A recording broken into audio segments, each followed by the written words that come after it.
सारे विपक्ष को पता था कि सीएजी की रिपोर्ट आ रही है, इसलिए उन्होंने कल से ही माहौल बनाना शुरू किया।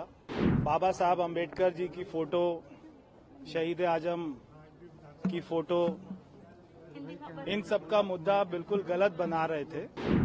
ये बात उनको अच्छे से पता थी कि सीएजी की रिपोर्ट आ रही है और उसमें बहुत बड़ा भ्रष्टाचार हुआ है। और ये सीएजी की रिपोर्ट में आया है कि 2002 करोड़ रुपए का भ्रष्टाचार, उसमें जितना मैंने पढ़ा है, सारे इनके जितने भी करप्शन थे, चाहे वो शीश महल था, चाहे वो जल बोर्ड का घोटाला था, चाहे वो स्कूल्स का घोटाला था, जो भी इनके घोटाले थे सारे घोटाले आएंगे। और प्रधानमंत्री जी का स्पष्ट एकदम से निर्देश है कि किसी, चाहे कोई अधिकारी हो, चाहे कोई नेता हो, चाहे कोई जितना मर्जी बड़ा आदमी हो, उसको किसी भी रूप में बख्शा नहीं जाएगा। सारे विपक्ष को पता था कि सीएजी की रिपोर्ट आ रही है, इसलिए उन्होंने कल से ही माहौल बनाना शुरू किया। और वो बाबा साहब अंबेडकर जी की फोटो, शहीद आजम की फोटो, इन सब का मुद्दा बिल्कुल गलत बना रहे थे। ऐसा कोई मुद्दा नहीं था, ये सारी अफवाहें थी। उसके बाद मैंने आपको पिक्चर भी दिखाई। ये बात उनको अच्छे से पता थी कि सीएजी की रिपोर्ट आ रही है और उसमें बहुत बड़ा भ्रष्टाचार हुआ है।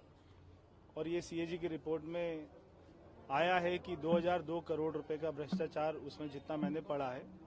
और उसके बाद में पढ़ेंगे, अगले दिन में इसकी चर्चा होगी, सारी बातें आपके सामने आएंगी। शीश महल भी सर सामने आने वाला है। शीश महल भी सामने आने वाला है। देखिए, सारे इनके जितने भी करप्शन थे, चाहे वो शीश महल था, चाहे वो जल बोर्ड का घोटाला था,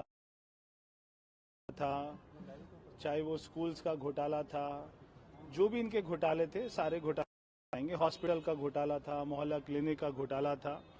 तो मैं आशा करता हूं कि सीएजी की रिपोर्ट जल्दी से जल्दी आए। बाकी विधानसभा 2 दिन के लिए और बढ़ा दी गई, क्या कुछ खास इन दिनों में दे देते हैं? देखिए, अभी क्योंकि सीएजी की रिपोर्ट आई है, सभी जो हमारे माननीय सदस्य हैं वो इसके ऊपर में चर्चा करना चाहते हैं, तो इसके लिए अध्यक्ष ने अनुमति दी है।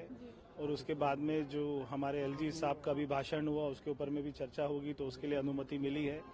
तो ये अच्छी चर्चा हो और ये दिल्ली के लिए एक अच्छे, हम इसको अच्छे माहौल में लेकर जाए, ये हम उम्मीद करते हैं। एसआईटी का गठन किया गया तभी ये हो पाया। आप देखिए, जब मोदी जी की सरकार आई, केस खुले दोबारा, वरना काफी लटकाने का काम कांग्रेस के समय हुआ था, चूंकि जो सज्जन कुमार को सजा हुई या फिर आगे। देखिए, हमेशा प्रधानमंत्री मोदी जी ने कहा है कि ना किसी को बख्शा जाएगा, ना किसी को छोड़ा जाएगा। अगर किसी व्यक्ति ने कोई जो है भ्रष्टाचार किया है, उसको भी सजा मिलेगी। अगर उसने कोई घोर अपराध किया है, उसको भी सजा मिलेगी। तो हमारे प्रधानमंत्री जी का स्पष्ट एकदम से निर्देश है कि किसी, चाहे कोई अधिकारी हो, चाहे कोई नेता हो, चाहे कोई जितना मर्जी बड़ा आदमी हो, उसको किसी भी रूप में बख्शा नहीं जाएगा।